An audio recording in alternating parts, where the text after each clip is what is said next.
साथियों, आज 7 जुलाई के जो इंपॉर्टेंट करंट अफेयर्स हैं उसके ऊपर हम फोकस करने जा रहे हैं। सबसे पहले जो करंट अफेयर है वो है पहलगाम अटैक। जो आपने हमें मालूम है कि पहलगाम के ऊपर अटैक हुआ था। अभी एनआईए, नेशनल इन्वेस्टिगेशन एजेंसी ने चार्ज लगाए हैं जो एलईटी चीफ हैं हाफिज सईद के ऊपर कि ये मास्टरमाइंड थे।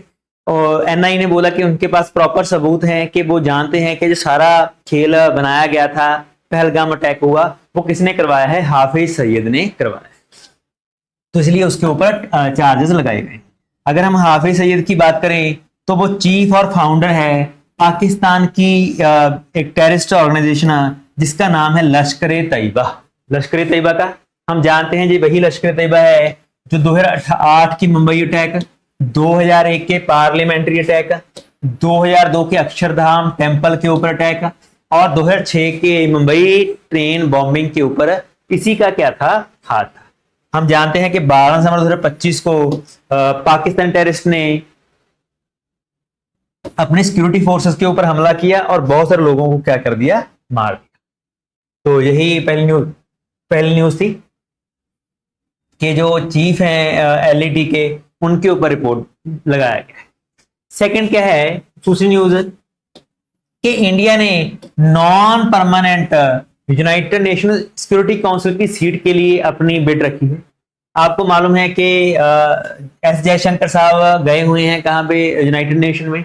वहां पे उन्होंने ऑफिशियल कैंपेन स्टार्ट की, किसके लिए? कि नॉन परमानेंट सीट मिले इंडिया को। किसके लिए? 2028 और 29 के लिए। तो इसके लिए हम जानते हैं कि सिक्योरिटी काउंसिल में टोटल कितने मेंबर होते हैं? 15 मेंबर होते हैं। 5 क्या है? Permanent member. अगर पूछे कौन से 5 परमानेंट मेंबर हैं तो USA, China, France, England. USA, China, France, England और जर्मनी, ये क्या है? 5 परमानेंट मेंबर्स हैं। इसके अलावा 10 नॉन परमानेंट मेंबर होते हैं जिनको 2-2 सालों के बाद क्या कर दिया जाता है? चेंज कर दिया जाता है। इंडिया लास्ट में 21-22 में इसका क्या रहा है? परमानेंट मेंबर रहा है। लगभग 8 टाइम इंडिया इसका क्या रहा है? मेंबर रहा है। तो इंडिया 28-29 के लिए अपनी आवाज दे रहा है कि उनको मेंबर बनाया जाए। तीसरी न्यूज है कि भारत के प्रधानमंत्री मोदी जी 3 देशों की यात्रा के ऊपर हैं, जिसकी फर्स्ट लेग इंडोनेशिया है। इंडोनेशिया के बाद वो ऑस्ट्रेलिया और इसके बाद न्यूजीलैंड जाएंगे। तो 3 देशों की यात्रा के ऊपर, इंडोनेशिया, ऑस्ट्रेलिया और न्यूजीलैंड के ऊपर प्रधानमंत्री मोदी जा रहे हैं। लगभग ये मंडे से जो यात्रा है वो स्टार्ट हो चुकी है। मेनली हमारा फोकस इंडो पैसिफिक रीजन के ऊपर है कि इंडियन ओशन और पैसिफिक रीजन को क्या किया जाए? बचाया जाए।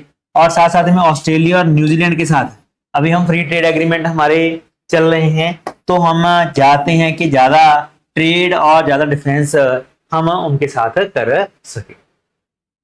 इंडिया एक्ट ईस्ट पॉलिसी 2014 से लागू है, तो उसके अधीन भी हम जो कल्चर है इंडिया का और पैसिफिक रीजन्स का, उसको भी क्या कर रहे हैं? एक दूसरे से बांट रहे। चौथी न्यूज है माचा टी। असम का एक छोटा सा एक इलाका है टिंगराई टी एस्टेट, इसको इंडिया का first commercially produced matcha tea क्या किया गया है? दर्जा दिया गया है। ध्यान रखना, माचा टी पूछें कहां से है तो भाई असम से बिलोंग करती है माचा टी, तो ये याद रखना है। और दूसरा जो माचा टी है, ये कहने का मतलब इंडिया की फर्स्ट कमर्शियली प्रोड्यूस इलाका घोषित किया गया है। किसको? छोटा टिंगराई टी एस्टेट। चलो, तो माचा क्या है? कि ग्रीन टी है, पत्ते होते हैं, लीव्स होते हैं, जिसको यूज किया जाता है हार्वेस्ट की टाइम के ऊपर, उसको क्या करते हैं? यूज करते हैं। तो चाइना सबसे लार्जेस्ट प्रोड्यूसर है माचा टी का और वर्ल्ड का 70% वही प्रोड्यूस करता है। लेकिन अभी इंडिया भी अच्छा काम कर रहा है इसको प्रोड्यूस कराने के।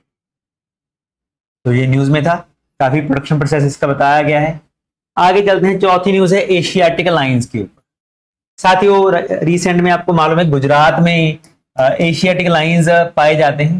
तो वहां पे जब डाटा सेंसस किया गया तो मालूम चला कि 891 लाइंस हमें मिली हैं। कहाँ पे? गुजरात के गिर नेशनल पार्क में।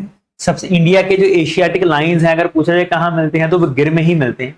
लगभग 89 बन है और 32.2% ज्यादा हैं लास्ट वाली सेंसस से। तो ये खुशी वाली बात है कि इंडिया की जो 2020 की सेंसस है उससे 32% ज्यादा है। इसका मतलब गिनती क्या हो रही है, बढ़ रही है। साथियों, एशियाटिक लाइंस गुजरात के गिर नेशनल पार्क, इसके अलावा गिर वाइल्ड लाइफ सेंचुरी और पानिया वाइल्ड लाइफ सेंचुरी, तीनों एक से जुड़े हुए हैं, जहां पे अलग अलग जो गिर लाइंस हैं वो क्या है मिलते हैं। आगे चलते हैं। एशियाटिक लाइंस के बाद जो नेक्स्ट टॉपिक हमने पढ़ना है वो है डॉक्टर श्यामा प्रसाद मुखर्जी। डॉक्टर श्यामा प्रसाद मुखर्जी जो जनसंघ के मुखिया माने जाते हैं, उनकी 125वीं बर्थ एनिवर्सरी मनाई गई, जिसके ऊपर प्रधानमंत्री मोदी ने उनको क्या दिया, ट्रिब्यूट दी उनकी 125वीं जयंती के ऊपर। उनका जन्म 6 जुलाई 1901 को कोलकाता में हुआ था, वेस्ट बंगाल में, और बहुत बड़े बंगाली फैमिली से बिलोंग करते थे। इसके अलावा उन्होंने इंग्लिश, बंगाली और लॉ में डिग्रीज प्राप्त की और आगे जाके बंगाली जर्नल स्टार्ट किया, बंगवानी, इन 1922। फिर इसके बाद वो लंदन में गए, जहां पे उन्होंने एज अ बैरिस्टर की जॉब की, और बाद में इंडिया में आके क्विट इंडिया मूवमेंट 1942 में क्या किया, पार्टिसिपेट किया। फिर उन्होंने हिंदू राइट्स के लिए काफी आवाज उठाई बंगाल में, और बाद में लियाकत नेहरू पैक्ट प्रोटेस्ट जब हुआ तो उसका क्या किया, विरोध भी उनके द्वारा किया गया। तो अगर हम बात करें तो यंगेस्ट वाइस चांसलर हुए हैं। 34 में वो कलकत्ता यूनिवर्सिटी के क्या बनाए गए थे, वाइस चांसलर बनाए गए थे। इसके अलावा उन्होंने बंगाल के वो क्या रहे हैं, फाइनेंस मिनिस्टर भी रहे हैं, और बाद में 1951 में वो भारत जनसंघ की स्थापना करते हैं, जहां से आज की बीजेपी पार्टी निकल के आती है। तो फाउंडर माने जाते हैं बीजेपी पार्टी की, तो इसलिए उनको याद किया जाता है। 7वां है साथियों, भारत ने सौलभ क्या है, गगनयान से निकल के पैराशूट, एक टेस्ट है। आपको मालूम है कि हम गगनयान के ऊपर फोकस कर रहे हैं, जो स्पेस में जाके कहने का हमारे प्लाट यात्रियों को लेके जाएगा, लेकिन उसके लिए पैराशूट चाहिए जो उनको अच्छे से उतार सके। तो उसके लिए हमने सौलभ क्या है, सॉलिड मोटर है, जहां से उनको उतारा जाएगा, क्रू को उतारा जाएगा।